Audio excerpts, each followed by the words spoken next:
Hello dear students, अस्सलाम वालेकुम। Welcome back once again. This is doctor Hadi here. आज आपको सेकेंड ईयर के बायोलॉजी से एक और कॉम्बो लेक्चर देने जा रहा है। कॉम्बो लेक्चर यानी इसके अंदर दो लेक्चर्स, बड़े बड़े टॉपिक्स एक ही लेक्चर के अंदर। हालांकि बुक में अलग अलग दो टॉपिक्स है, जैसे कि एनर्जी फ्लो थ्रू इकोसिस्टम, ये एक टॉपिक है, और इकोलॉजिकल पैरामीटर दूसरा है। चूँकि ये दोनों एक दूसरे के साथ काफ़ी ज़्यादा रिलेटेड है, इसीलिए मैंने इसको एक ही लेक्चर के अंदर डाल दिया, और अब आप देख लोगे कि कैसे ये दोनों टॉपिक के साथ रिलेटेड है। अच्छा जनाब, और साथ साथ मैं आपको ये बताता चलूँ कि इसी चैप्टर के बकाया जितने भी लेक्चर्स हैं ऑलरेडी भी बहुत पहले के मैं रिकॉर्ड कर चुका हूँ, तो वो आपको प्लेलिस्ट में मिल जाएंगे। आप ये देखें कि यहाँ पर उसमें सर अजीब सा लग रहा है, क्लीन शेव है और यहाँ पर दाढ़ी है, तो 12 लोग पुराने लेक्चर्स है, ये कुछ नए लेक्चर्स शामिल कर रहा हूँ मैं इस चैप्टर में, फिर आप देख लेना। एनर्जी फ्लो थ्रू इकोसिस्टम, आपको पता है कि चैप्टर का नाम है मैन एंड हिज एनवायरनमेंट, और माहौल के अंदर हमने पढ़ा था कि हमारा जो माहौल है ये हमारे लिए इकोसिस्टम है। इस माहौल के अंदर जानदार लिविंग थिंग्स और जो नॉन लिविंग ऑब्जेक्ट्स है ये आपस में इंटरैक्ट करते हैं, और जानदार आपस में भी एक दूसरे के साथ इंटरैक्ट करते हैं, राइट। तो इकोसिस्टम बन जाता है इस तरह का, जिसमें मुख्तलिफ़ किस्म के जानदार आपस में इंटरैक्ट करते हैं और साथ साथ इनका माहौल भी इनके ऊपर असरअंदाज हो रहा हो, तो ये एक किस्म का इकोसिस्टम बन जाता है। इकोसिस्टम आपके इन्वायरमेंट का नाम है। जिस तरह कम्युनिटी एक इन्वायरमेंट है, ठीक है, कम्युनिटी में तो आप सिर्फ मुख्तलिफ़ किस्म के जानदार को इकट्ठा देख रहे होते हैं, लेकिन उसी कम्युनिटी से थोड़ा ऊपर जब आप जाएंगे तो कम्युनिटी से एक बड़ा लेवल आएगा जिसका नाम है इकोसिस्टम। इकोसिस्टम में मुख्तलिफ़ किस्म के जानदार तो हैं, साथ साथ इसका माहौल भी होगा। तो एक इकोसिस्टम में एनर्जी किस तरह फ्लो करती है, तो मैं आपको बताता हूँ। एनर्जी तो कम से कम आपको तो पता होगा कि सूरज की रोशनी हमारे पास एनर्जी है। मैं तो कभी कभी कहता हूं कि हम और आप पूरे दुनिया के इंसान सूरज को खा रहे हैं। अब हैरान होंगे सर ये क्या कर रहे हैं, लेकिन मैं आपको प्रूव करके दिखाऊंगा। अगर किसी घर में कोई जनरेटर है, छोटा सा जनरेटर, वो पूरे घर को बिजली सप्लाई कर रहा है, उससे घर चल रहा है, तो हमारी पूरी दुनिया को चलाने के लिए जो एक बहुत बड़ा जनरेटर रखा हुआ है वो है सन अंकल, सूरज। आपको यकीन नहीं होगा, आप सब देख रहे हैं कि सूरज की रोशनी है और क्या, लेकिन आपको मालूम नहीं है कि यही सूरज की रोशनी है जिसको आप डायरेक्टली तो खा नहीं रहे हैं सूरज की रोशनी, लेकिन इनडायरेक्टली इसी को ही आप खा रहे हैं। तो बहरहाल चले आए, सूरज की रोशनी किस्म की एनर्जी है। तो ये मुस्कुराता हुआ सूरज आपको क्या देगा, इसकी जो लाइट है, सनलाइट, ये किस पे पड़ेगा, प्लांट्स के ऊपर पड़ेगा। तो ये हमारे पास क्या है, सारे मुख्तलिफ किस्म के प्लांट्स हैं, और ये प्लांट्स किस प्रोसेस से सूरज की रोशनी को यूज़ करेगा, दैट इज कॉल्ड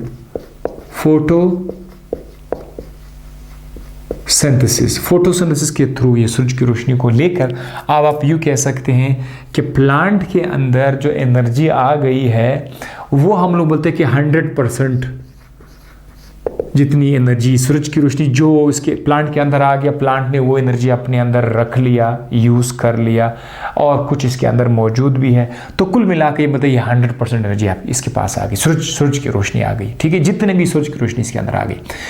प्लांट पर इसको बोलते हैं फर्स्ट ट्रॉफिक लेवल, इसको कहेंगे, क्या कहेंगे, ट्रॉफिक लेवल। खुराक का जो निज़ाम है, this is called trophic level. तो ये आपका पहला ट्रॉफिक लेवल बनाएगा हमारे लिए, और इसको हम लोग प्रोड्यूसर भी कहते हैं। क्या कहते हैं,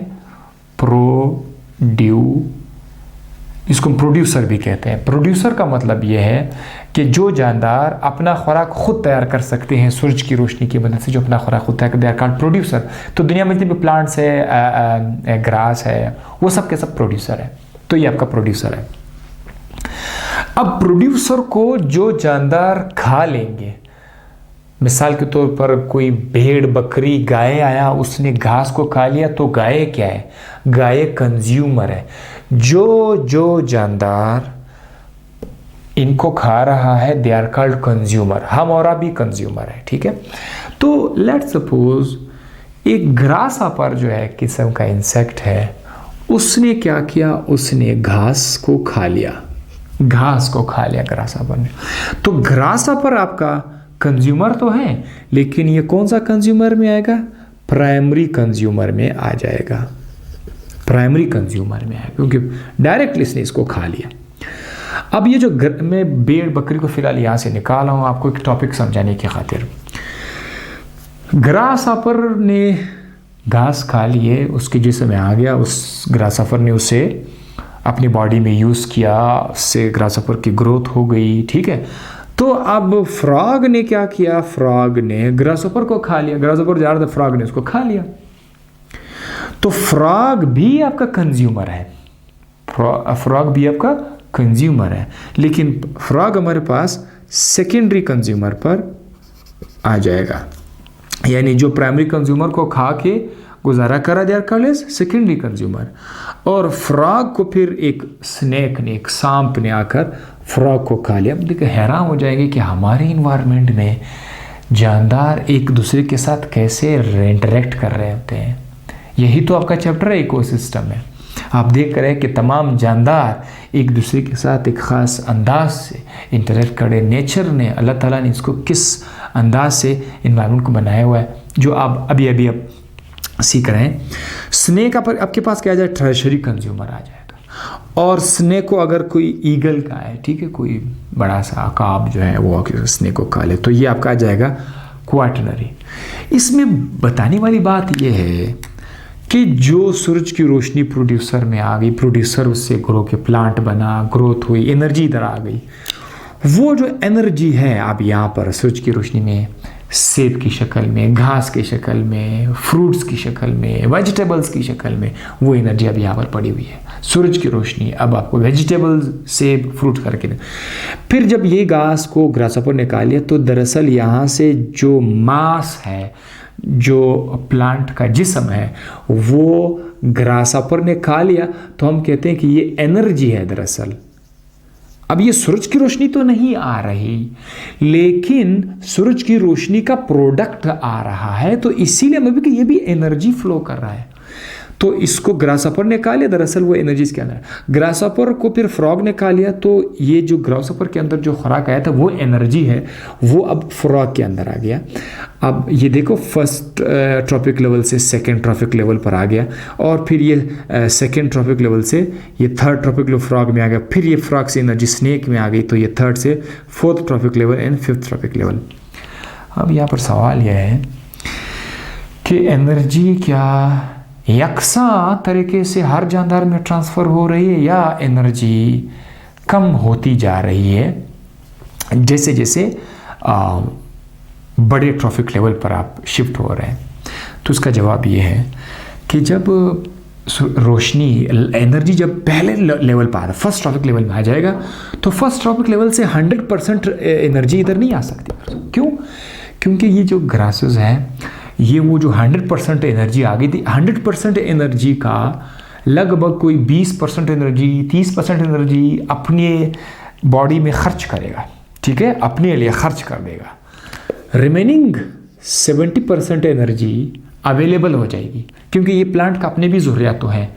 तो ये उस 100% एनर्जी का कुछ खुद यूज़ करके 70% जो है ये आ जाएगा आपका सेकेंड ट्रॉफिक लेवल में, 70% आ जाएगा।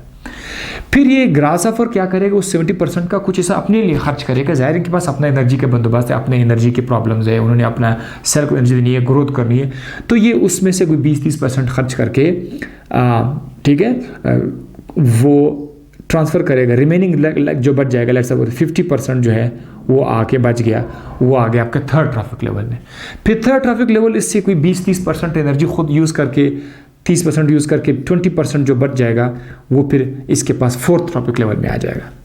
तो जैसे जैसे आप आते जाएंगे एनर्जी कम होती जाएगी, यानी ये जो लास्ट जो ट्रॉपिक लेवल है उनको बहुत कम एनर्जी मिलेगी, 5%, 10%, 1% एनर्जी कम मिल जाएगी। इसीलिए तो हमारे माहौल में जो ट्रॉफिक लेवल है, 5th ट्रॉफिक लेवल, इसकी तादाद आपको कम नज़र आएगी, इसकी तादाद आपको कम नज़र आएगी। 4th थोड़ा बहुत ज़्यादा मिलेगा, 3rd उससे ज़्यादा मिलेगा, 2nd उससे भी ज़्यादा मिलेगा, 1st उससे भी ज़्यादा मिलेगा। लिहाजा अब हमने क्या कि ये जो आपने कुछ अभी भी देख लिया, इसको हमने ग्राफ बना लिया, ग्राफिकल रिप्रेजेंटेशन। तो उसका नाम क्या? Ecological pyramid. अगर हम इसी चीज़ को, इसी सिस्टम को अगर एक ग्राफ में बना लें तो फिर उसका नाम है इकोलॉजिकल पिरामिड। इकोसिस्टम से ecological pyramid is a graph, so it is a graphical representation of the graphical representation of what? Of energy, number and biomass in ecosystem। एक इकोसिस्टम में एनर्जी को ग्राफ की शक्ल में जाहिर करना, एक इकोसिस्टम में मास को, जानदारों का मास को एक ग्राफ की शक्ल में जाहिर करना, या एक इकोसिस्टम में जानदारों की तादाद को एक ग्राफ से शो करना। This is called ecological pyramid. So is a graphical presentation of the ecosystem. तो ये एक पिरामिड मैंने लिखा हुआ है, वैसे इसका 3D स्ट्रक्चर ये है, लेकिन हम उसको इससे लिखते हैं पिरामिड। इस पिरामिड में आप देख सकते हैं इसका ये वाला जो इलाका है, बॉटम में जो बेस है, ये काफ़ी बड़ा है, ये काफ़ी बड़ा है। तो आप समझ जाएंगे कि ये क्यों बड़ा है, मुझे बताएंगे आप लोग। अच्छा, तो ये क्यों इतना बड़ा है? बिकॉज हमने पढ़ा था कि प्रोड्यूसर लेवल पर 100% जो है एनर्जी आएगी, तो इसीलिए इसको हमने बड़ा कर दिया हुआ है। फिर प्रोड्यूसर के बाद जब से प्राइमरी कंज्यूमर में जाएंगे तो चूंकि वहाँ पर एनर्जी 70% हो रही थी 100 से, तो इसीलिए प्राइमरी कंज्यूमर का ये जो ग्राफ है, ये वाला हिस्सा थोड़ा सा छोटा है इसके मुकाबले में, फिर ये उससे भी ज़्यादा छोटा है, ये फिर उससे भी। अब 4th लेवल पे आप जैसे 4th और 5th लेवल उससे भी ज़्यादा छोटे। तो जैसे जैसे आप देखेंगे बॉटम से इलाके छोटे होते जाएंगे। ये आपको ये बता रहा है कि किसी इकोसिस्टम के अंदर जो ट्रॉफिक लेवल्स है, पहला वाला ट्रॉफिक लेवल में बहुत ज़्यादा एनर्जी भी है। अब आप देखो ये वाला जो डायग्राम है, इसको अगर आप एनर्जी पे बनाओ तो इसका नाम होगा पिरामिड ऑफ एनर्जी। मिसाल के तौर पर 100% एनर्जी, 70% एनर्जी, 50% एनर्जी, 30% एनर्जी, 20%। अगर यही पिरामिड हो जाएगा, पिरामिड ऑफ एनर्जी, आपके कोर्स में एक अलग हेडिंग है पिरामिड ऑफ एनर्जी। तो आपने क्या करना है, पिरामिड ऑफ एनर्जी को यही डायग्राम लिख लेना है और यहाँ पर आपने उसको एनर्जी में इसको बताना है, प्रोड्यूसर को आपने एनर्जी में बताना है। और इसी डायग्राम में अगर आप नंबर पर आ जाओगे, लेट सपोज प्रोड्यूसर हमारे पास 1 लाख है, 1 लाख प्रोड्यूसर है, और प्राइमरी कंज्यूमर में वो हो गए 60,000, सेकेंडरी कंज्यूमर में वो हो गए 30,000, टर्शरी में हो गए 7,000, यहाँ पर हो गए 4,000। तो फिर इसका नाम हो जाएगा पिरामिड ऑफ नंबर। मतलब इसी ग्राफ को अगर आप नंबर के लिए यूज़ करोगे तो फिर जगह पिरामिड ऑफ नंबर। तो आपने क्या लिखना है, if the graph shows the number of organisms in the ecosystem at different trophic levels, then this graph is called pyramid of number. Or if this graph is used, if every level of this graph is used as a biomass in different trophic levels, तो हम इसका नाम है pyramid of biomass। लेकिन इसके लिए फिर आप क्या करें, ग्राम पर मीटर स्क्वायर में आप यूज़ करोगे। जैसे कि हम कहते हैं कि भाई इस प्रोड्यूसर लेवल पर 1 मीटर स्क्वायर का जो ज़मीन है, इलाका है, उसमें कितना वज़न है जानदारों का। तो लेट सपोज आप कहते हैं कि भाई यहाँ पर है 200 ग्राम पर मीटर स्क्वायर, तो यहाँ पर आपने इसको कम करना, आपने कहना है कि यहाँ पर है 120 ग्राम पर मीटर स्क्वायर। फिर यहाँ पर इसको कम करके इस तरह करके यही पिरामिड हो जाएगा, पिरामिड ऑफ बायोमास। तो इसके साथ ही आपको मैंने ये एक और टॉपिक आपको मैंने पढ़ाया, समझाया। आई होप आपको समझ आ गया होगा। हमें लाइक ज़रूर दे दीजिएगा और दुआ में याद रखिएगा। लोगों के साथ हमेशा मैं बताता रहता हूँ, नेकी करे, देते रहे, रिटर्न में कोई उम्मीद ना रखें। अल्लाह हाफिज़।